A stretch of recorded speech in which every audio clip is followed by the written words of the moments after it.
Election commission نے آزاد اراکین قومی اسمبلی کی سنی اتحاد کونسل میں شمولیت کو تسلیم کر لیا۔ الیکشن کمیشن نے قومی اسمبلی سیکریٹریٹ کو باضابطہ طور پر آگاہ کر دیا۔ الیکشن کمیشن نے قومی اسمبلی سیکریٹریٹ کو پارٹی پوزیشن سے آگاہ کر دیا ہے۔ قومی اسمبلی سیکریٹریٹ کو پارٹی پوزیشن اور رکن اسمبلی کے حلقہ وائز آگاہ کیا گیا ہے۔ الیکشن کمیشن کی دستاویز کے مطابق سنی اتحاد کونسل میں 82 آزاد ارکان قومی اسمبلی شامل ہوئے ہیں۔ مزید جانیں گے راجہ معاذ سے۔ جی راجہ معاذ، مزید بتائیے گا۔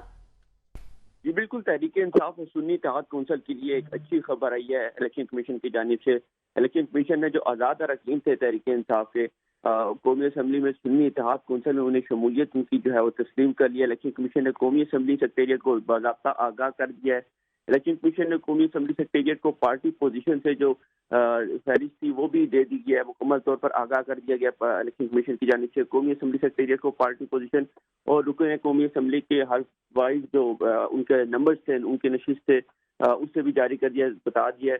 سنی اتحاد کونسل کے جو اراکین ہیں وہ 82 اراکین قومی اسمبلی میں شامل ہوئے۔ پنجاب سے 49، خیبر پختونخوا سے 33 آزاد اراکین سنی اتحاد کونسل میں شامل ہوئے۔ سنی اتحاد کونسل میں کوئی مخصوص نشست تو سنی اتحاد کونسل کو نہیں دی گئی، جبکہ قومی اسمبلی میں سنی اتحاد کونسل دوسری بڑی جماعت ہے۔